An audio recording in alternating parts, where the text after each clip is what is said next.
So ఇలాగా 12వ అధ్యాయం ముగిసిన తర్వాత మనం 13వ అధ్యాయానికి వస్తాం. 13వ అధ్యాయం 1వ వచనంలో సౌలు 30 ఏండ్ల వాడై ఏలనారంభించెను. అంటే పరిపాలన మొదలైంది. అతడు 2 సంవత్సరములు ఇశ్రాయేలీయులను ఏలెను. అంటే ఏజ్ 32 ఇయర్స్ ఇప్పుడు. అంటే 12వ అధ్యాయం ముగింపు కల్లా అతను రాజుగా స్థిరపరచబడ్డాడు. అక్కడి నుంచి 2 సంవత్సరాల కాలం గడిచింది. అంతకుముందు చాలా దేవుని యొక్క ఆత్మ చేత ఆయన గొప్పగా ప్రేమ చూపించాడు అక్కడ. ఇక్కడ 2 ఏళ్ల తర్వాత చూస్తే గనక ఇక్కడ ఒక కాలిక్యులేషన్ రాశాను మనకు అర్థం కావడానికి. అంటే సౌలు, దావీదు, యోనాతాను వాళ్ళ యొక్క ఏజెస్ అర్థం చేసుకోవడానికి. సౌలు 30 ఏండ్లప్పుడు రాజుగా అయ్యాడు. 40 ఏండ్లు పరిపాలన చేశాడని యాక్ట్స్ 13:21లో ఉంది. అపోస్తుల కార్యం 13వ అధ్యాయం 21వ వచనంలో సౌలు 40 సంవత్సరాలు పరిపాలన చేశాడని రాసింది. సో 70 ఏండ్లకు ఆయన చనిపోయాడు. సౌలు మరణం తర్వాత దావీదు పట్టాభిషేకం 30 సంవత్సరాల వయసు అది కూడా. మరి దావీదు 30 సంవత్సరాల వయసు 2 శామ్యూయల్ చాప్టర్ 5 వర్స్ 4లో ఉంది. అంటే సౌలు రాజు అయినాక 10 ఏండ్లకు పుట్టిండు దావీదు. లాస్ట్ 30 ఇయర్స్లోనే సౌలు దావీదు యొక్క లైఫ్ మరి సమకాలికంగా కొనసాగింది. ఇక యోనాతాను సౌలు యొక్క పెద్ద కొడుకు. సౌలు 30+2 ఇప్పుడు 32 సంవత్సరాల పాలన ఉండగా తర్వాత యోనాతాను విషయంలో 13:3లో ఫిలిష్తీయుల దండును హతము చేయగా అని రాసింది. 3వ వచనంలో యోనాతాను గెబాలోనున్నటువంటి ఫిలిష్తీయుల దండును హతము చేయగా. అంటే అతని వయసు ఎంత ఉంటుందంటే ఇప్పుడు తండ్రి 32 అంటే కొడుకు 15 నుంచి 17 సంవత్సరాల కంటే ఎక్కువ ఉండకపోవచ్చు అని అర్థమవుతుంది. యవనస్తుడు, ఎంత బాయ్ యాక్చువల్గా 15 to 17 ఇయర్స్ బాయ్ యాక్చువల్గా. బట్ ఎంత గొప్ప విశ్వాసం యోనాతాను చూపించాడు మనం చూస్తాం ఇక్కడ. సౌలు ఈ 2 ఏళ్ల కల్లా చల్లారిపోయాడు, అంత సెల్ఫిష్ అయిపోయాడు. మొదటిసారి చూసినప్పుడు చాలా ప్రేమ కలిగిన వాడు, ఎందుకంటే దేవుని యొక్క ఆత్మ చేత నడిపించబడ్డాడు. ఇక తాను ఎప్పుడైతే రాజు అయ్యాడో అతనిలో సెల్ఫిష్నెస్ పెరుగుతూ వచ్చింది రాను. 13వ అధ్యాయం 2 నుంచి 3 వచనాలు బ్రదర్ వెంకటేష్. 13వ అధ్యాయం 2-3 వచనాలు. ఇశ్రాయేలీయులలో 3,000 మందిని ఏర్పరచుకొనెను. వీరిలో 2,000 మంది మిక్మషులోను బేతేలు కొండలోను సౌలు నొద్ద నుండిరి. 1000 మంది బెన్యామీనీయుల గిబియాలో యోనాతాను నొద్ద నుండిరి. మిగిలిన వారిని అతడు వారి వారి డేరాలకు పంపివేశెను. యోనాతాను గెబాలో ఉన్న ఫిలిస్తీయుల దండును హతము చేయగా ఆ సంగతి ఫిలిస్తీయులకు వినబడెను. మరియు దేశమంతటా హెబ్రీయులు వినవలెనని సౌలు బాగా ఊదించెను. బాగా అంటే అందరికీ సౌండ్ చేశాడు అనమాట. ఇప్పుడు 3,000 మంది ఉంటే 2,000 సౌలు దగ్గర పెట్టుకున్నాడు, 1000 ఏమో యోనాతానికి ఇచ్చాడు. అయితే వీళ్ళంతా ఇప్పుడు ఒక సైన్యంగా అంటే స్టాండింగ్ ఆర్మీ కింద వీళ్ళు ఉన్నారు వీళ్ళు. అయితే దావీదు లాగా మరి యోనాతాను మొట్టమొదటిసారిగా వీరుడుగా మనం ఇక్కడ చూస్తాం. దావీదు కూడా చిన్న వయసులోనే వచ్చినట్లుగా చూస్తాం. ఇంకా ఆయన స్టోరీ వస్తుంది. అంటే దావీదు అప్పటికి పుట్టలేదు. బహుశా సౌలు పాలన 10 సంవత్సరాలప్పుడు దావీదు పుట్టింటాడని ఇందాక మనం లెక్కలో చూసాం. ప్రస్తుతం యోనాతాను ఫిలిస్తీన్లో మొదటి అటాక్ చేశాడు మొట్టమొదటిగా. అంటే దేవుడు వీరిని రాజుగా చేసిన తర్వాత వీళ్ళు అప్పుడు ఫిలిస్తీన్ల యొక్క బానిసత్వం నుంచి విడుదల పొందాలని వీరిని ఏర్పాటు చేయబడ్డారు. యాక్చువల్గా వాళ్ళు దేవునికి లోబడి దేవుని యొక్క ఆలోచన తీసుకొని పనిచేయాలి వీళ్ళు. అయితే యోనాతాను మరి అక్కడ వాళ్ళు ఉన్నటువంటి ఏరియా దగ్గరలో గెబా అనేటటువంటి ప్రాంతంలో యాక్చువల్గా వాళ్ళ ఒక దండు ఉందంట. దండు అంటే గ్యారిసన్ అంటారు. గ్యారిసన్ అంటే పోలీస్ స్టేషన్ లాంటిది అనమాట. అంటే ఒక చిన్న దండు, మేబీ ఒక 100 మంది ఉంటారో లేకపోతే 50 మంది ఉంటారో ఒకటి తెలియదు. వాళ్ళు ఉంటే దానిపైన మరి దండయాత్ర చేశాడు. దండయాత్ర చేసి వారిని హతము చేశాను అంటే వాళ్ళని చంపేశాడు. కాబట్టి అప్పటి వరకు మరి అంత సైలెంట్గా ఉంది. కానీ సడన్గా ఎప్పుడైతే ఈ యొక్క పోలీస్ స్టేషన్లో ఉన్నటువంటి గ్యారిసన్ని హతం చేశారో ఫిలిస్తీన్లు విన్నారు. ఒకవైపు. రెండో వైపు ఇప్పుడు ఏం చేశాడంటే ఆ దండును హతం చేసింది ఎవరు? యోనాతాన్ చేశాడు. కానీ బాకా ఓదించింది ఎవరు? సౌలు. చూడండి. ఇక్కడ సౌలు యోనాతాను వారిని హతం చేశాడు కానీ సౌలు దానివల్ల ఘనత తెచ్చుకోవడానికి బాకా ఊదించాడు. ఇక్కడ సౌలు విజయం సంపాదించినట్లు తన కీర్తి తన పేరు రావటానికి ట్రై చేశాడు. సౌలు యొక్క అసలు రంగు గుణగణంలో ఉన్నటువంటి స్వార్థం లేక జీవపు డంబం ఇక్కడ బయటకు వస్తుంది. 11వ అధ్యాయంలో ఆత్మవశుడై ప్రేమను చూపించాడు, యుద్ధాన్ని చేశాడు. కానీ 2 సంవత్సరాల తర్వాత మనం ఇక్కడ గర్వంగా ఉన్నట్టుగా చూస్తాం. అంటే తనకున్న దానికంటే ఎక్కువగా ప్రజలు తనను హెచ్చించాలని తను కోరుతూ వచ్చాడు. అంటే ఒక రకంగా చెప్పాలంటే క్రెడిట్ తను తీసుకోవడానికి ట్రై చేశాడు. అంటే ఇది ఎందుకు వస్తుంది ఇట్లా అంటే అలా చేయటానికి కారణం ఏముంటుందంటే జనరల్‌గా క్యారెక్టర్‌లో సెన్స్ ఆఫ్ ఇన్‌సెక్యూరిటీ. అంటే వేరే వాళ్ళను అంటే తన తోటి వాళ్ళు గాని, తన కొడుకునైనా సరే తర్వాత చూస్తాం దావీదు కూడా పొగడుతూ వస్తే ఒప్పుకోడు. వారు ఆయన పైన పగబడతాడు తర్వాత. అది మనకు తెలుసు స్టోరీ. కానీ ఇక్కడ కొడుకు, సొంత కొడుకు. వారిని అటాక్ చేసింది కొడుకు. కొడుకుకు పేరు రావాలి. కానీ పొగడ్తా ఆయనకొస్తే ఈయన ఒప్పుకోలేడనమాట. అందుకోసమే క్రెడిట్ తను తీసుకోవాలని మరి అతను బాగా ఇష్టపడుతూ వచ్చాడు. పైకి దీనుడుగా కనబడుతున్నాడు గానీ అంతరంగంలో స్వార్థం, గర్వం ఉన్నట్లుగా మనకు అర్థమవుతా ఉంది ఇక్కడ చూస్తే గనక. 4వ వచనం నుండి 7వ వచనం చదువు బ్రదర్. సౌలు ఫిలిస్తీయుల దండును హతము చేసినందున ఇశ్రాయేలీయులు ఫిలిస్తీయులకు హేయులైరని ఇశ్రాయేలీయులకు వినబడగా జనులు గిల్గాలులో సౌలు నొద్దకు కూడి వచ్చిరి. ఫిలిస్తీయులు ఇశ్రాయేలీయులతో యుద్ధము చేయుటకై 30,000 రథములను 6,000 గుర్రపు రౌతులను సముద్రపు దరి నుండి ఇసుక రేణువులంతా విస్తారమైన జన సమూహమును సమకూర్చుకొని వచ్చిరి. వీరు బయలుదేరి బేతావెను తూర్పు దిక్కున మిక్మషులో దిగిరి. ఇశ్రాయేలీయులు దిగులు పడుచు వచ్చి తాము ఇరుకులో ఉన్నట్టు తెలుసుకొని గుహలలోను, పొదలలోను, మెట్టలలోను, ఉన్నత స్థలములలోను, కూపములలోను దాగిరి. కొందరు హెబ్రీయులు యొర్దాను నది దాటి గాదు దేశమునకును గిలాదునకును వెళ్ళిపోయిరి. కానీ సౌలు ఇంకను గిల్గాలులోనే ఉండెను. జనులందరూ భయపడుచు అతని వెంబడించిరి. ఇప్పుడు ఒక గ్యారిసన్ అటాక్ చేయగానే ఫిలిస్తీయులు పెద్ద సైన్యాన్ని తీసుకొచ్చారు. 30,000 రథాలు, 6,000 గుర్రాలు, గుర్రపు రౌతులు, ఇసుక రేణువులంతా విస్తారమైన సైన్యం. వాళ్ళు మిక్మష్ అనేటటువంటి ప్రాంతంలో వాళ్ళు దిగారు. అయితే వాళ్ళకి అది చూసిన తర్వాత అప్పుడు ఇశ్రాయేలీయులు దిగులు పడుచు ఇరుకులో ఉన్నట్టు తెలుసుకొని గుహలలో, పొదలలో, మెట్టలలో, పెద్ద పెద్ద కొండల పైన, ఉన్నత స్థలాల్లో, కూపములలో దాగిరి. కొంతమంది యోర్దాను నది దాటి గిలాదు దేశానికి వెళ్ళిపోయారు. వాళ్ళు అందరూ వణుకుచు అని రాశారు. జనులందరూ భయపడుచు వెంబడించారు. ఇంగ్లీష్‌లో all people followed him trembling. There was trembling. అందరు సౌలు చూడండి, సౌలు రాజుగా ఉండాలనుకున్నాడు. కానీ రాజు ఏం చేస్తున్నాడు ఇప్పుడు? రాజు దగ్గరకు వచ్చి వణికిపోతున్నారు అంతా వాళ్ళు. ఇట్ ఈస్ ఓన్లీ యోనాతాన్ who took the first step. వారు తమ యుద్ధాలకు రాజు చేస్తాడు అనుకున్నారు కానీ దేవుని సహాయం లేకుండా రాజు కంటే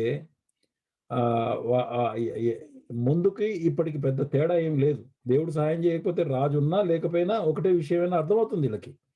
రాజు వస్తే అన్ని సాల్వ్ అయిపోతాయి. ఇక మేము మా వాళ్ళు ఏమనుకున్నారు అంటే అన్ని వీ కెన్ డూ ఎవ్రీథింగ్ అనుకున్నారు వాళ్ళు. మనం కూడా అంతే. శరీర శక్తి, డబ్బు మనకు ఉన్నదనుకోండి, సమస్యలు సాల్వ్ చేసుకోగలము అనే శరీర ఆలోచన కలిగి, కానీ విజయ రహస్యము దేవుని అదృశ్య హస్తం అనే సత్యాన్ని మర్చిపోయారు. మనం కూడా మర్చిపోతాం అట్లాగే. కాబట్టి వాళ్ళ జీవితంలో జరిగినటువంటి నష్టం ఇది. సో 8, 9 వచనాలు. సమూయేలు చెప్పినట్టు అతడు 7 దినములాగి సమూయేలు గిల్గాలుకు రాకపోవట జనులు తన యుద్ధకు చెదిరిపోవట చూచి దహన బలులను, సమాధాన బలులను నా యుద్ధకు తీసుకొని రమ్మని దహన బలి అర్పించెను. చూడండి, ఇక్కడ ఇది చాలా పెద్ద పాపం చేశాడు. ఇక్కడ ఇది ఒక పరీక్షగా అతని జీవితంలో ఉండింది సౌల్కి. He is called to be a king. రాజుగా ఉండడానికి సౌలును దేవుడు ఏర్పాటు చేశాడు. But is taking the role of a priest now. యాజకుని యొక్క స్థానం తీసుకున్నాడు. ఇది దేవుని ఆజ్ఞకు వ్యతిరేకం. తర్వాత కేవలము రాజు యాజకుడు ఒక్కటిగా ఉండేటటువంటిది క్రీస్తు ప్రభు మాత్రమే. అది కూడా ఆయన 1000 సంవత్సరాల కాలంలో వచ్చినప్పుడు ఆయన మరి రాజుగా యాజకుడుగా రెండు ఆయనే మరి ఉండేటటువంటి సమయం. ఇప్పుడు సంఘంలో విశ్వాసులు ఎవరు రాజులు కాదు. There is another misleading. Not kings. No believer is a king. కేజేవిలో రెవల్యూషన్ 1:6లో ఏం రాసిందంటే, he made us kings and priest అంటూ గాడ్ అండ్ హిస్ ఫాదర్ అని రాసింది. ఇది తప్పు ట్రాన్స్లేషన్ అండి. మరి తెలుగులోనేమో మనకి ఆయన మనలను తన తండ్రి యందు దేవునికి ఒక రాజ్యముగాను యాజకులను గాను చేశాను. ఇది కరెక్ట్ ట్రాన్స్లేషన్. ఎందుకంటే మిగతా ట్రాన్స్లేషన్స్ లో ఇంగ్లీష్లోనే ఈ made us translated as Kingdom and priest. మనము రాజ్యముగా ఉన్నాము, రాజులము కాదు. ఇక్కడ అంటే ఆయన మనకు రాజు, యేసు ప్రభు వారు రాజు, మనము ఆయన కింద రాజ్యంగా ఉన్నాం. అదే సమయంలో మనం యాజక ధర్మం మనకుంది. యాజకులుగా మనం పని చేయాలి. యాజకులు ప్రజల పక్షాన విజ్ఞాపన చేయుట, దేవుని యొద్ద విన్న సంగతులను దేవుని బిడ్డలకు బోధించుట, తోటి విశ్వాసులకు ప్రభువులో వ్యక్తిగతంగా సామూహికంగా బలపరచుట. అయితే ఇశ్రాయేలు మొదటి రాజు సౌలు అతనికి బలులు అర్పించే యాజక పని లేదు. అతను అది చేయకూడదు.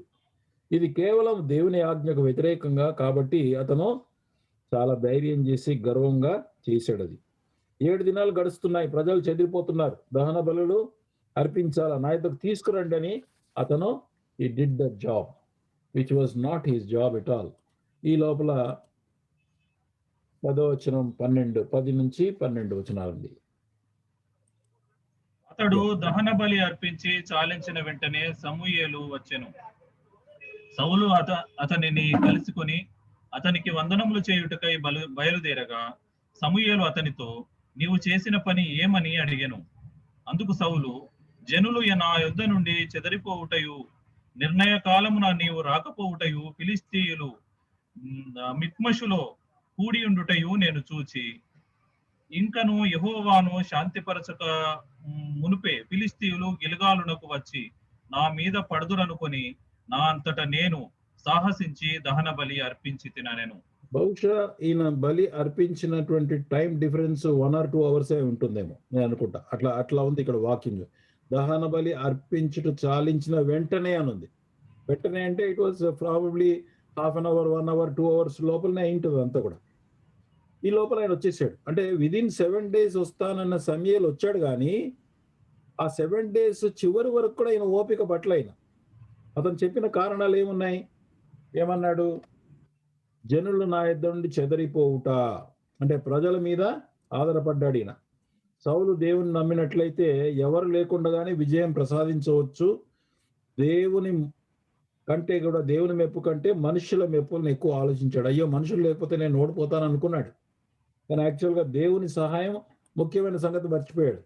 నిర్ణయ కాలంలో నీవు రాకపోవుట, సమూయేలు గారు ఇది నీ తప్పండి, మీరు ముందరే వస్తే నేను ఇలా చేసే పని కాదు కదా అని తప్పు ఆయన మీద మోపేశాడు కదండి. మనం కూడా అలాగే చేస్తాం సాధారణంగా. ఇది ఆదాము కాలం నుంచి వస్తుంది, ఇతరుల మీద తప్పును ట్రాన్స్ఫర్ చేయటం. కానీ ఇలాంటి వాళ్ళంటే దేవుడికి ఇష్టం ఉండదండి. నేరుగా నేను తప్పు చేశాను ప్రభువా, నేను పాపిని ప్రభువా, నన్ను క్షమించు ప్రభువా అని హృదయపూర్వకంగా అడిగే వాళ్ళంటే ఆయనకి ఇష్టం. వారిని దేవుడు దీవిస్తాడు. మూడవది, ఫిలిస్తీయులు మిక్మషులో కూడిండుట. శత్రువులను ఎదుర్కొనుటకు మాకు సహాయం అర్జెంట్ అన్నాడు.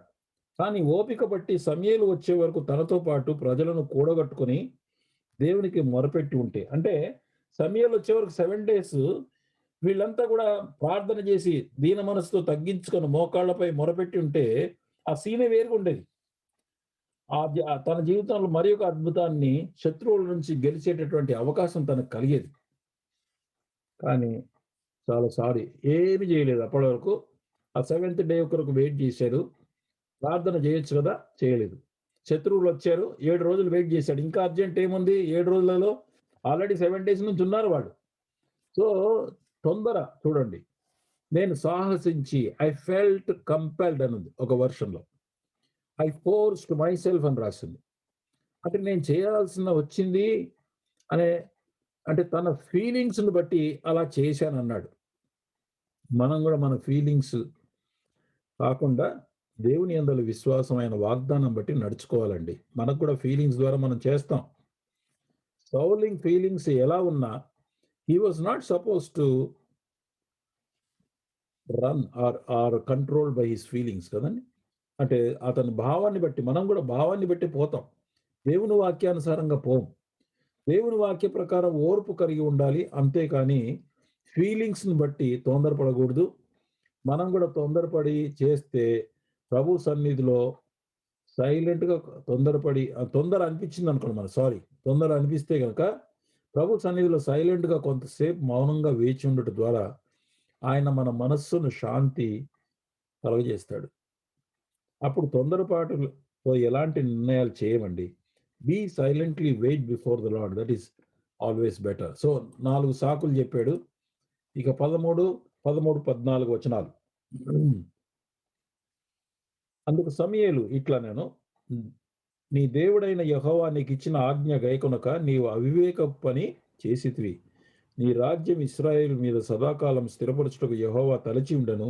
అయితే నీ రాజ్యము నిలవదు. Thou hast done foolishly.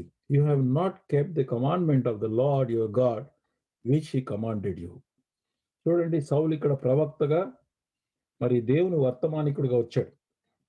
సౌలు ఇక అర్థమైపోయింది ఆయనకి. ఆల్రెడీ చేసాడు ఇంకా.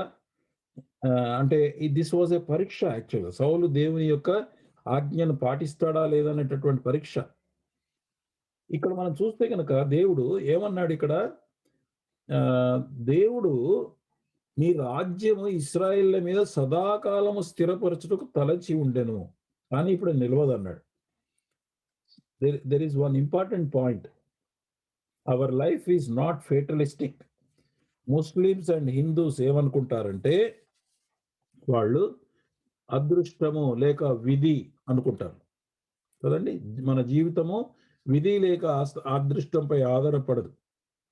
దేవునితో మన కల సంబంధంను బట్టి కొనసాగుతుంది. ఇక్కడ యాక్చువల్‌గా దేవుడు ఏముద్దేశించాడు? ఇతన్ని సదాకాలం ఉంచాలని అనుకున్నాడు. కానీ ఇతని యొక్క అవిధేయతను, పాపమును బట్టి దేవుడు తన యొక్క ఉద్దేశాన్ని మారిపోయింది. అంటే దీన్ని బట్టి మనం ఏం గుర్తుపెట్టుకోవాలంటే దేవుడు ఫేటలిస్టిక్ కాదు. ఫేటలిస్టిక్ అనేటటువంటి వాళ్ళు ఏమంటారంటే వాళ్ళు everything happens according to the fate. అంటే ఆ యొక్క ముస్లిమ్స్ ఏమంటారంటే I could not help it is కిస్మత్. వాడు కిస్మత్ అనే మాట వాడతాడు. ఏం చేయాలయ్యా, నా తలరాతయ్యా, నా అదృష్టమయ్యా, అంతేనయ్యా, నేనేం చేయలేనన్నాడు. ఈ భగవద్గీతలో కృష్ణుడు అర్జునుడికి ఇచ్చినటువంటి సందేశంలో కూడా ఇదే సిద్ధాంతం అక్కడ కనబడుతుంది. Fatalistic. But we are not fatalistic. దేవుడితో మన జీవితము మనం ఎలాంటి సంబంధం ఉంటుందో దాని మీద ఆధారపడి ఉంది. అవిధేయత పాపమును బట్టి మారిపోయింది. నీ రాజ్యము నిలవదు. Our life is not fatalistic. తలరాత కాదు. It is connected with our relationship with God. Proverbs chapter 10 verse 27. Proverbs chapter 10 verse 27. Oh, can somebody help me? Yeah, I will take out. సామెతలు 10వ అధ్యాయం 27. మనది విధి. The fear of the Lord prolongs the days, but the years of the wicked will be shortened. Yeah, what a beautiful thing కదా. Very nice. తెలుగులో చదువుతాను నేను అది. 10:27. యెహోవా యందు భయభక్తులు కలిగిండుట దీర్ఘ ఆయువుకు కారణం. మన ఆయుష్కి కారణము దేవుని యందు భక్తి కలిగి ఉండడమే. భక్తిహీనుల ఆయుష్ తక్కువైపోనన్నాడు. మళ్ళీ అదే chapter 9 again, chapter 9 verse 10 and verse 11. నా వలన నీవు దీర్ఘాయువు కలుగును, నీకు దీర్ఘాయువు కలుగును, నీవు జీవించే సంవత్సరంలో అధికములగును. చూడండి ఇక్కడ ఏమన్నాడు ఇక్కడ, నా వలన నీకు దీవించే సంవత్సరాలు అధికమవుతాయి. I can increase your days or I can decrease your days. రెండు, ఎక్కువ చేయడం తక్కువ చేయడం రెండు కూడా దేవుని వల్లనే అవుతుంది. అంటే మనకు దేవునితో కలిగినటువంటి రిలేషన్షిప్ ను బట్టి అలాగ జరుగుతుంది. మొదటి సమూయేలు 2వ అధ్యాయం 29, 33 వచనాలు కూడా అక్కడ కూడా చూస్తే కనుక మరి ఏలీ విషయానికి ఒక ప్రవక్త వచ్చి మాట్లాడినప్పుడు ఏలీ కూడా తన యొక్క పిల్లల విషయము తాను జాగ్రత్త తీసుకోలేదు. 2వ అధ్యాయం 29, నాట్ 20,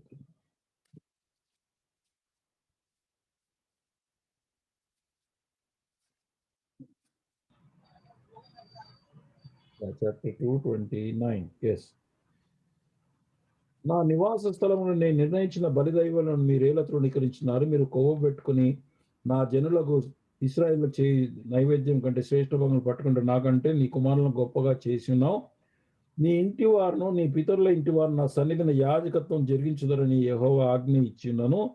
ఇప్పుడు అది నా మనస్సును కేవలం ప్రతికూలమాయనని ఇశ్రాయేలు దేవుడని యెహోవా సెలవిచ్చున్నాడు. కావున యెహోవాకి ఏదనగా నన్ను గణపరచు వారిని నేను గణపరచుదును, నన్ను తృణీకరించు వారును తృణీకరించును.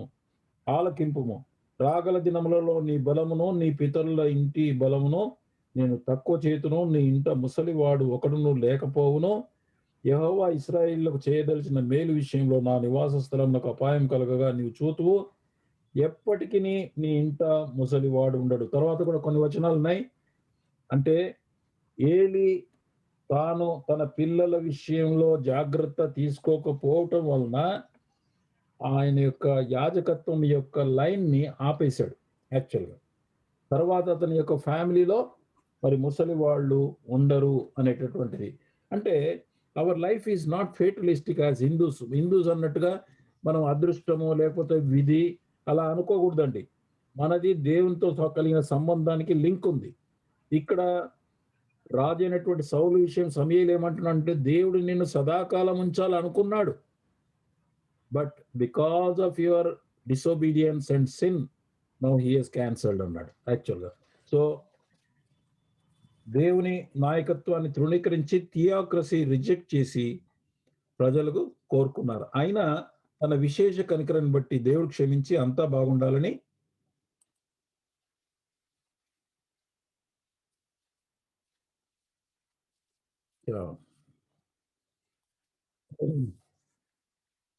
ఆయనకు భయపడి సత్యముతో యెహోవాను సేవించమన్నాడు. ఇందాక మనం చూసాం, ఆయన మీ కొరకు ఎన్ని గొప్ప కార్యాలు చేశాడో మీరు చూశారు. ఆ తలంచుకొని మీరు యెహోవా యందు భయభక్తులు కలిగి ఉండండి అని 12వ అధ్యాయంలో చెప్పాడు. ఇప్పుడు 13వ అధ్యాయం వచ్చే వరకు 2 ఏళ్ళు గడిచిపోయింది. 2 ఏళ్ల తర్వాత పొజిషన్ ఇది. ఇక్కడ వాళ్ళు ఆయన పాపం అవిధేయతను బట్టి దేవుడు ఇలా మాట్లాడుతున్నాడు. అంటే ఆయన ప్రభుత్వం దైవ సంబంధమైనటువంటి ఆత్మ నియమాల మీద ఆధారపడి ఉందని మనం గుర్తించాలి. ఏ రాజైనా ఇట్టి నియమంకు వ్యతిరేకంగా ప్రవర్తిస్తే తొలగించబడి ఇంకొకరికి ఖాళీ చేయాల్సిన పని ఉంటుంది. ఈయన మొట్టమొదటి రాజు గనక స్టార్టింగ్ లోనే దేవుడు స్ట్రిక్ట్ గా దీన్ని ఫాలో అయ్యాడు. ఎందుకనంటే ఖచ్చితంగా స్ట్రిక్ట్ గా అమలు చేయకపోతే రాబోయేటటువంటి రాజులు మరి వాళ్ళకి అర్థం కాదు. అందుకోసమే స్పష్టమైన సంకేతం ఇచ్చాడు.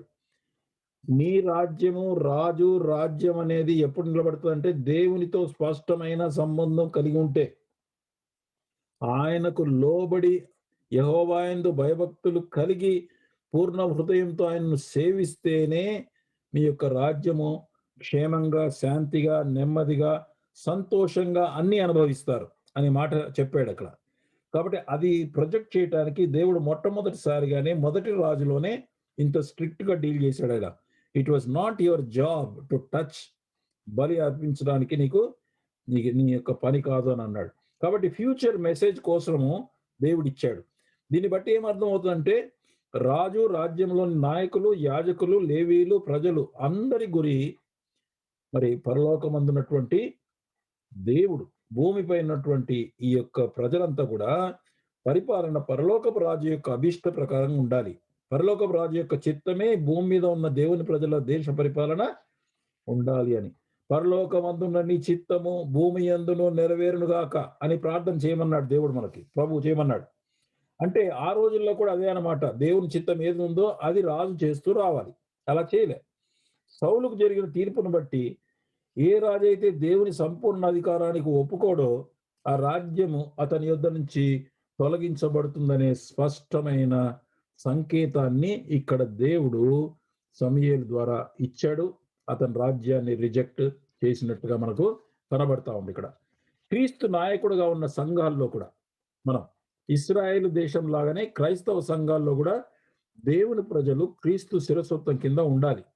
అంటే ప్రతి సంఘంలోని పెద్దలు, సేవకులు, నాయకులు, ప్రజలు ఇదే గురి కలిగి ఉండాలి. అక్కడ ఉన్నట్టుగా ఏ సంఘములో పెద్దలు రెగ్యులర్గా విశ్వాసుల పక్షాన ప్రత్యేక ప్రార్థన ద్వారా క్రీస్తు ఆధిపత్యం, దేవుని మహిమ కొరకు, ఇతరుల కొరకు విజ్ఞాపన చేస్తూ ఉంటారో ఆ సంఘం యొక్క క్షేమము చాలా బాగుంటుందని వాళ్ళు మొరపెట్టాల.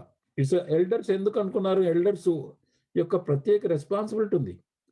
అక్కడ వాక్యంలోనే రాసింది. మీ యొక్క అంటే సంఘములో ఉన్నటువంటి విశ్వాసుల యొక్క ఆత్మల యొక్క లెక్క చెప్పవలసిన వారు సంఘం యొక్క పెద్దలు. ఈ పెద్దలు ఎక్కడైతే జాగ్రత్తగా చేస్తారో అక్కడ క్షేమం ఉంటుంది. అంతేకాక సంఘం యొక్క ప్రార్థనలు అనేకమైన విశ్వాసులు భారంతో సంఘము లోపల వెలుపల తామున్నటువంటి రాష్ట్రము, దేశము, ఆత్మ సంబంధమైన దృష్టితో అనేకుల కొరకు విజ్ఞాపన చేస్తారో ఆ సంఘంలోని విశ్వాసం అంతా క్షేమాన్ని అనుభవిస్తారండి. This is very important. అంటే సంఘస్థులు కూడా భారంతో ప్రార్థనలు రావాలి, ప్రార్థన మీటింగ్లో రావాలి. సంఘములోని వివిధ సేవల కొరకు ప్రార్థన చేస్తే సేవకులుగా అంతేకాదు సేవకులుగా ముందుకు కూడా రావాలి. కొంత భారాన్ని తమ భుజాలపైన వేసుకోవాలి. వారికి అట్లా ఎవరైతే బాధ్యత తీసుకుంటారో, కొంత ముందుకు వస్తారో, ఇలా ప్రార్థన సేవ చేస్తారో వారికి రాబోయే యుగంలో ప్రభు యొక్క రాజ్యంలో తగిన ప్రతిఫలము, మెప్పు, ఘనత పొందుతారండి. రిలాక్స్ చేస్తే సంఘములో శత్రు ప్రవేశం ఖాయం. దయచేసి గుర్తుపెట్టుకోండి. పెద్దలుగా కానీ, ప్రజలుగా కానీ, విశ్వాసులుగా కానీ మీరు రిలాక్స్ చేశారనుకోండి, రిలాక్స్ అనేది చాలా ప్రమాదమైనటువంటిది. మెంటల్ రిలాక్సేషన్ వద్దండి. కాన్స్టెంట్గా ప్రభు యొక్క పరిచర్యలో మెలకువలు కలిగి ప్రార్థనతో ఉండండి దయచేసి. సౌలు యెహోవా సహాయం కావాలనుకొని గిల్గాలులో బలి కోసం వచ్చాడు. అది బాగుందండి. కానీ తనను వెంబడించిన వాళ్ళు చెదిరిపోవడంతో దేవుని పట్ల అవిశ్వాసం ఏర్పడింది. అంటే దేవునిపై ఆధారపడటం కంటే మనుష్యులు లేకపోతే విజయము రాదు అని దేవునికి బదులు మనుషులను చూసి పానిక్ అయిపోయినాడు ఇక్కడ ఈయన. తర్వాత ఇంకొక విషయం, వెలుపటి ఆచారం మాత్రమే. బలి అర్పించుట యెహోవాను శాంతి చేయాలని వెలుపటి ఆచారం చేశాడు. అంతరంగంలో నిజమైన హృదయ సమర్పణ లేదండి ఇతనికి. Sacrificial heart is not there. సౌలులాగే ఇశ్రాయేల్ అంతా వెలుపటి ఆచారాలను పాటిస్తున్నారు. ఆ రోజుల్లో అదే ప్రాబ్లం. అంతరంగంలో వాళ్ళ ఆత్మీయ పరిస్థితి బాగాలేదు, పశ్చాత్తాపం లేదు, నిజమైన విశ్వాసం లేదు. అంత ఆచార రీతిగా చేస్తున్నారు. వీటిని దేవుడు అంగీకరించాడు. ఇది ప్రాబ్లం అక్కడ. ఇవన్నీ బలులు అర్పించడం మంచిదే, దానికోసం వచ్చాడు. కానీ లోపల నిజమైనటువంటి హార్ట్ లేదు.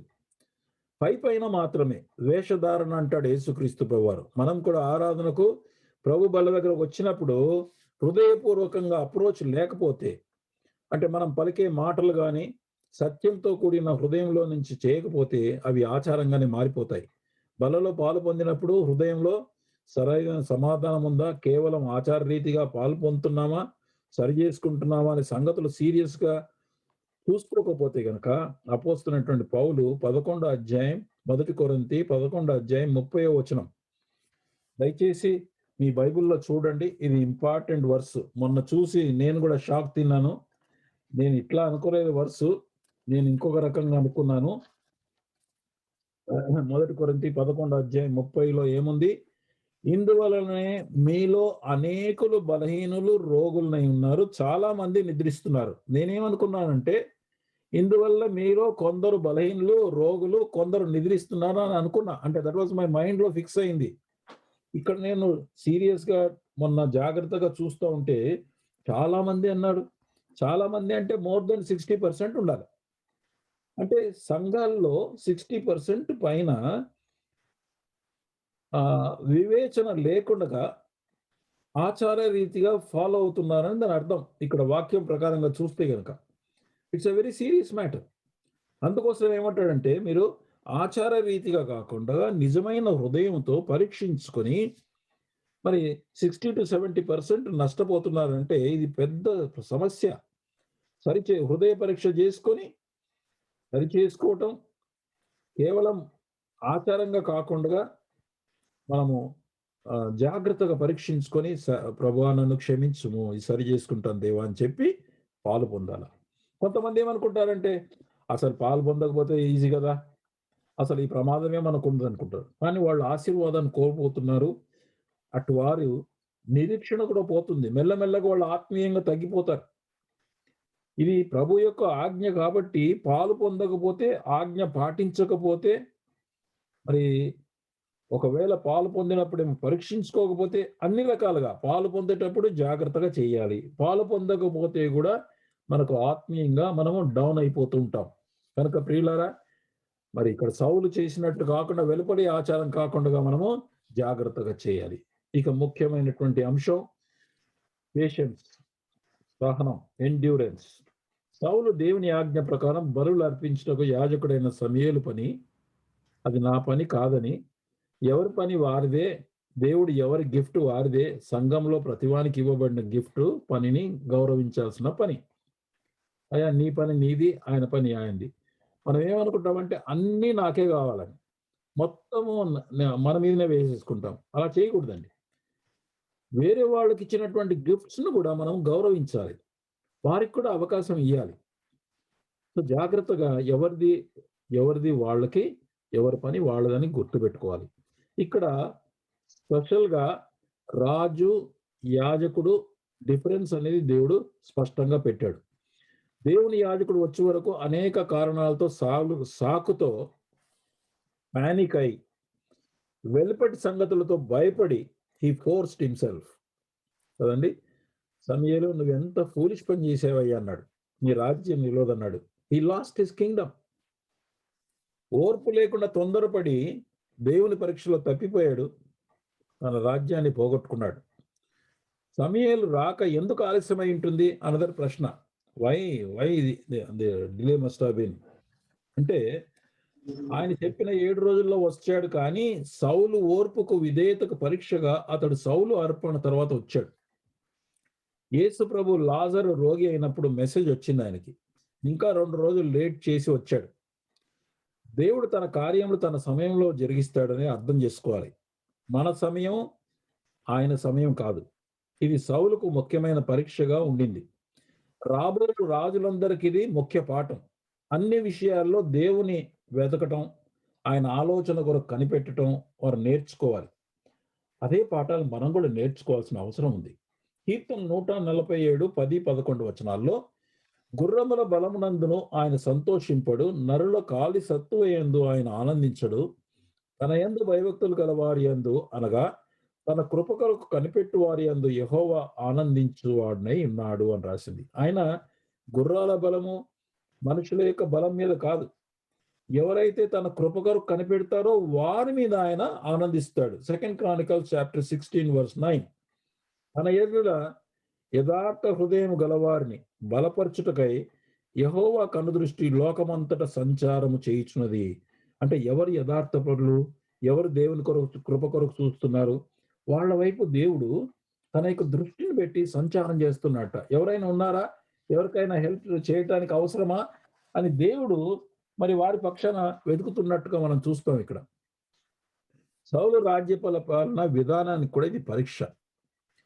భవిష్యత్తులో దీని ఆధారంగానే శాశ్వత రాజ్య పరిపాలన విధానము స్థిరపరచబడుతుంది. First kingdom was a model for subsequent kings. అంటే తర్వాత వచ్చేటటువంటి రాజులకి ఇది ఒక మోడల్. కాబట్టి మరి సౌలును ఇంత స్ట్రిక్ట్ గా డిసిప్లిన్ గా చేయాల్సి వచ్చింది.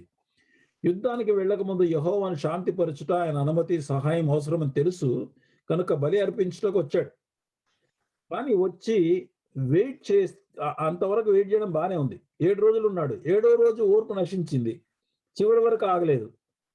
అతన్ని బలి అర్పించిన తర్వాత వెంటనే మేబీ గ్యాప్ ఆఫ్ 1 or 2 అవర్స్‌లో సమూయేలు వచ్చాడు. మనం కూడా ఇట్లా చేస్తామండి. కొంతకాలం కనిపెడతాం. తర్వాత ఓపిక నశించి ఓర్చుకోలేక సౌలు వలె తప్పిపోయి మన జీవితంలో కూడా ఇది ముఖ్యమైన పాఠం. దేవుడు చివరి వరకు ఆగుతాడు. అబ్రహాము తన కుమారుడైన ఇస్సాకును బలి ఇచ్చడానికి వెళ్ళినప్పుడు 3 రోజులు ప్రయాణం చేశాడు. దేవుడు ఆపలే. బలిపీఠంపై కట్టెలు పేర్చి తన కుమారుని చేతులు కాళ్ళు కట్టినప్పుడు మాట్లాడలేదు. బలిపీఠంపై పడుకోబెట్టి కత్తి ఎత్తి నెక్స్ట్ మూమెంట్ ఒక దెబ్బతో అతని కడుపులో దూసుకుపోయేది. అప్పుడు యెహోవా స్వరము, అబ్రహామా అబ్రహామా. అంతవరకు దేవుడు అబ్రహామును చూస్తున్నాడు. అతని హృదయాన్ని చూస్తున్నాడు. ఇస్సాకును చూస్తున్నాడు. ప్రయాణం అంతా గమనిస్తున్నాడు. అతను జెన్యూన్‌గా సిన్సియర్‌గా దేవునికి లోబడి అంత దూరం వెళ్ళే వరకు కూడా దేవుడు చూస్తూనే ఉన్నాడు. కానీ ఆపలేదండి. ఇక కత్తి వేటు పడే క్షణంలో అబ్రహామా అబ్రహామా అని బిగ్గరగా పిలిచాడు. ఇది ఎంత గొప్ప పరీక్ష అండి అబ్రహాం జీవితంలో కదా.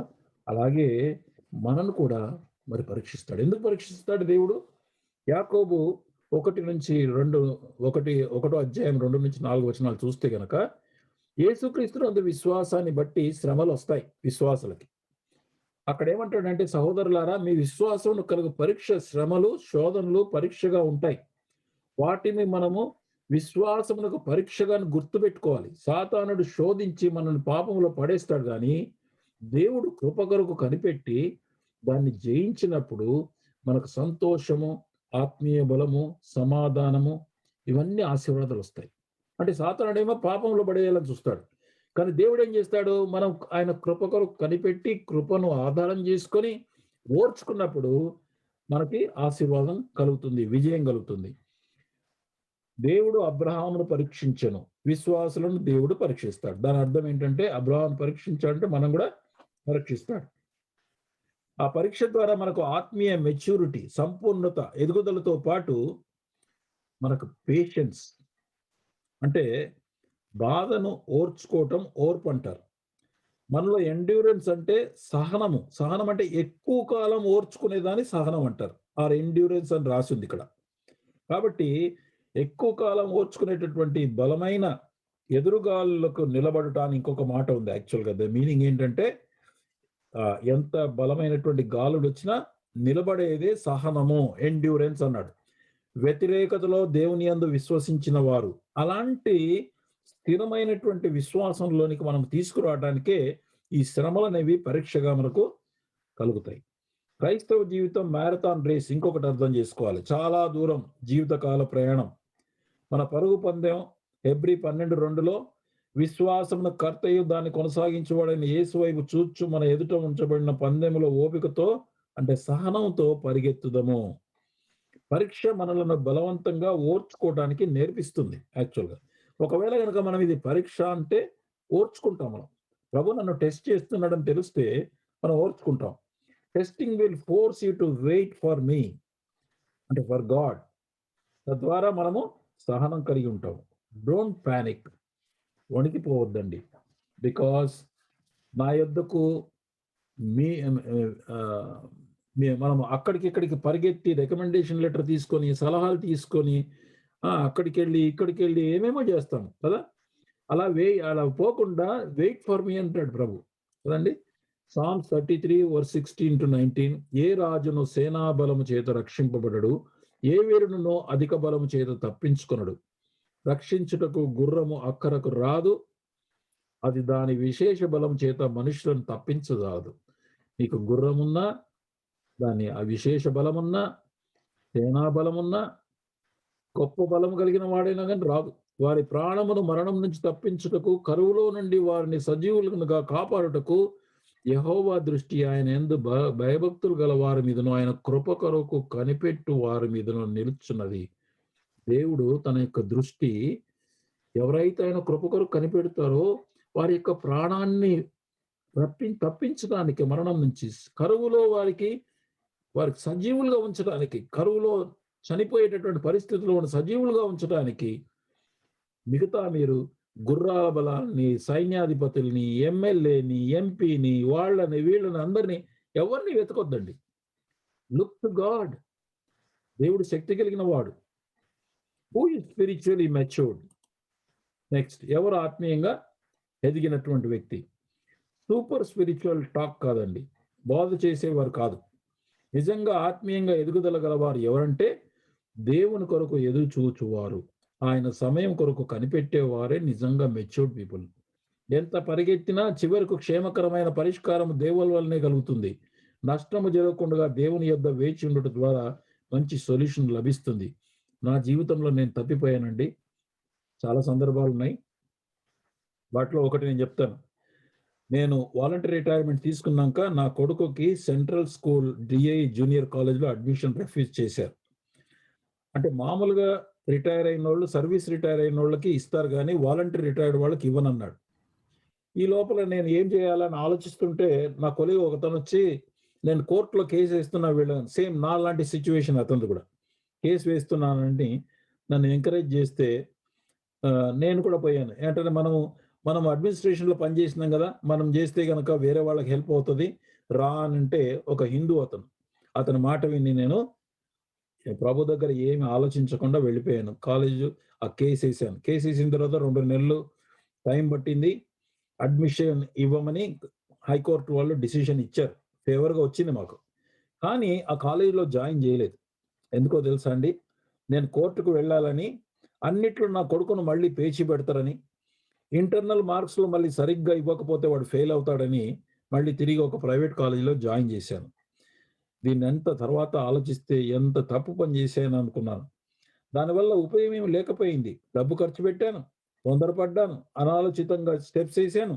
వెలుపటి సమాజంలో బాగానే కనబడింది కానీ దేవుని దృష్టిలో నేను తప్పు చేసిన వాడుగా, నింద కలిగిన వాడుగా, దేవుని దృష్టిలో దోషిగా నేను నిలబడిపోయానండి. ప్రభువా నన్ను క్షమించదేవా, నేను చేశానని అన్నాను. నా డబ్బు నష్టమైంది. ఎంత మెంటల్ స్ట్రెస్, మెంటల్ సఫరింగ్, డబ్బు వేస్ట్ అయిపోయింది, టైం వేస్ట్ అయిపోయింది. కనుక ప్రియులారా, మనం అలా ఉండకూడదండి. అయితే కొన్ని సమయాల్లో నేను మళ్ళీ దేవుని కొరకు వేచిన సందర్భాలు కూడా ఉన్నాయి. అప్పుడు అద్భుతమైన రిజల్ట్స్ నేను చూశాను. ఇప్పుడు మనమంతా వీటిని బట్టి మనం ఏం అర్థం చేసుకోవాలంటే, ఓర్పు విషయంలో దేవుని వాగ్దానాలు మనకున్నాయి. గుర్తుపెట్టుకోండి. ఫస్ట్, నమ్మిన విశ్వాసులతో దేవుని యొక్క వాగ్దానం ఏంటంటే, నిన్ను ఏమాత్రం విడువను, నిన్నెన్నడూ ఎడబాయను. హెబ్రీ 13:5. రోమన్స్ 8:28లో ఏముందంటే, దేవుని ప్రేమించు వారికి, అనగా ఆయన సంకల్పం చొప్పున పిలువబడిన వారికి మేలు కలుగుటకై సమస్తమును సమకూడి జరుగుచున్నవి. మేలు కలుగుటకై దేవుడు సమస్తమును సమకూర్చి జరిగించుతున్నాడని మార్జిన్లో రాయబడింది. అంటే దేవుడు మనకు అన్ని మేలు కలగడానికి జరిగిస్తున్నాడు. అంటే మనకు ప్రాబ్లం వచ్చినా, టెస్ట్ వచ్చినా, లేకపోతే శ్రమ వచ్చినా, అన్నిటినీ కూడా he is arranging the things in order so that మనకు మేలు కలగాలని. ఆలోచన చెప్పుటయు లెస్సైన జ్ఞానమిచ్చుటయు నా వశం. Proverbs 8:14. జ్ఞానాధారము నేనే, పరాక్రమము నాదే. కీర్తనలు 32:8లో, నీకు ఉపదేశము చేసేదను, నీవు నడవలసిన మార్గమును నీకు బోధించదును, నీ మీద దృష్టి ఉంచి నీకు ఆలోచన చెప్పేదను. ఇట్టి వాగ్దానాలు దేవుడు మనకు చేశాడు. దేవుడు అబద్ధికుడు కాదండి, నరమాత్రుడు కాదు, నమ్మదగిన వాడు, ఎన్నటికైనా నమ్మదగినటువంటి సహాయకుడు. గనుక మనం నిరీక్షణ కోల్పోక అన్ని పరిస్థితుల్లో ఆయన ఆలోచన కొరకు, ఆయన చిత్తం కొరకు, చిక్కుముడిలో నుంచి విడుదల పొందడానికి మనము కనిపెడతాం. కనుక రాజైన సౌలు వలె కాక ఓపికతో మన జీవితాన్ని కొనసాగించడానికి మనము ప్రయత్నం చేస్తాం. నీ రాజ్యము నిలవదు, యెహోవా తన చిత్తానుసారమే మనసులో ఒకని కనుగొని ఉన్నాడు. సౌలు రాజుగా దేవునికి అంగీకారంగా ఉండింది, కానీ అతని యొక్క అవిధేయతను బట్టి తొలగించాడు. తర్వాత నెక్స్ట్ దావీదు గురించి మరి చెప్పబడ్డాడు. దావీదు వర్సెస్ సౌలు యొక్క డిఫరెన్సెస్ ఏమున్నాయో అది రాశానది, అది నోట్ చేసుకున్నాను. అది నెక్స్ట్ టైం మనం సందర్భంలో మళ్ళీ చూసుకుందాం. ఇప్పుడు 13 ఈ యొక్క పర్టికులర్ ప్యాసేజ్ మళ్ళీ దావీదు సంఘటన వచ్చినప్పుడు మనం చూస్తాం. అది 15 నుంచి 16 వచనాలు. Brother, can you please help me now? సమూయేలు లేచి గిల్గాలును విడిచి బెన్యామీనీయుల గిబియాకు వచ్చెను. సౌలు తన యొద్దనున్న జనులను లెక్కపెట్టగా వారు దాదాపు 600 మంది ఉండిరి. సౌలును అతని కుమారుడైన యోనాతానును తమ దగ్గర ఉన్నవారితో కూడా బెన్యామీనీయుల గిబియాలో ఉండిరి. ఫిలిస్తీయులు మిక్మషులో దిగి ఉండిరి. వాళ్ళు విస్తారమైన సైన్యము, ఫిలిస్తీన్ల విస్తారమైన సైన్యాన్ని సౌలు దగ్గర కేవలం 600 ఉన్నది కాబట్టి పానిక్ అయిపోయాడు ఈయన, కనుక అక్కడ కూర్చున్నాడు అంతే.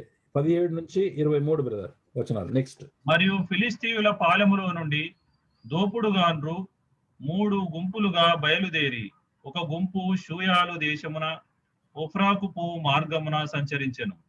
రెండవ గుంపు బేత్ హోరోనుకు పువ్వు మార్గమున సంచరించెను.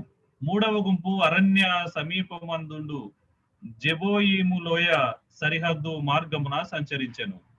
హెబ్రీయులు కత్తులను ఈటెలను చేయించుకొందురు ఏమో అని ఫిలిస్తీయులు ఇశ్రాయేలీయుల దేశమందంతటా కమ్మరవాండ్రు లేకుండా చేసి ఉండిరి.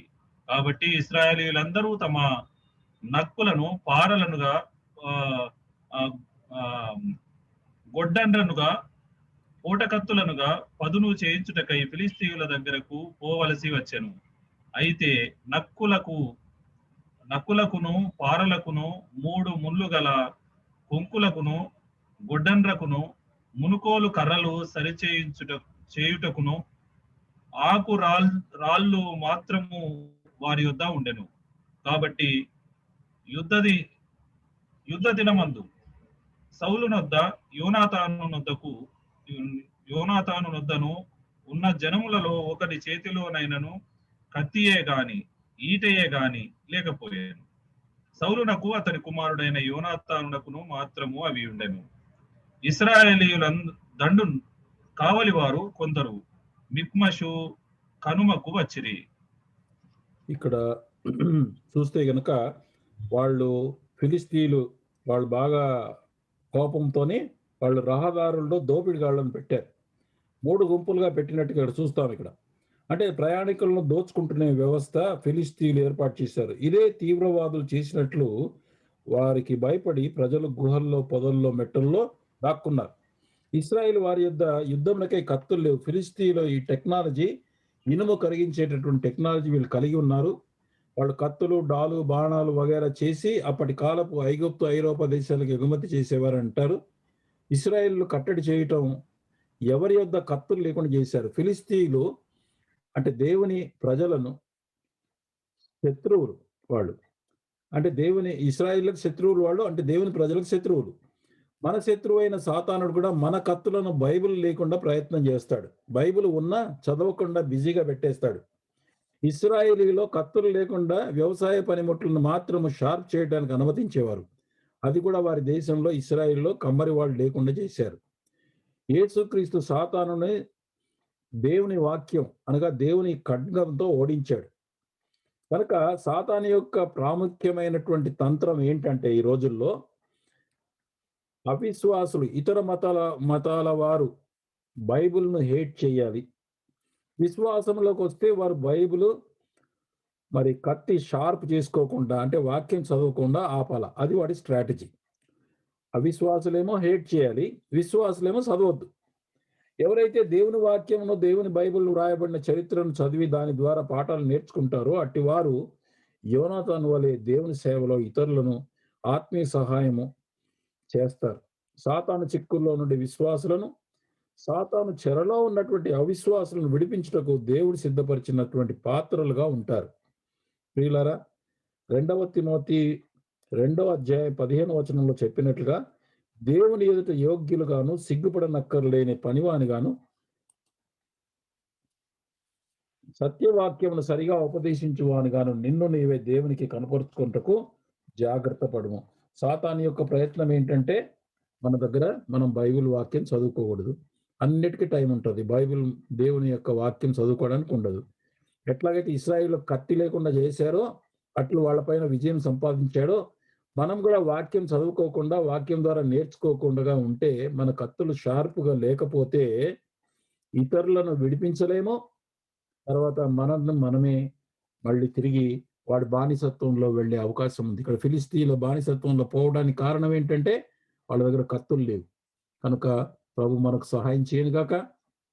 మరి నెక్స్ట్ ఎపిసోడ్‌లో మనము చాలా యోనతాను యొక్క ప్రశస్తమైనటువంటి పని మనం చూస్తాం. యవనస్తుడు గాని గొప్పగా దేవుని కొరకు వాడబడ్డాడు.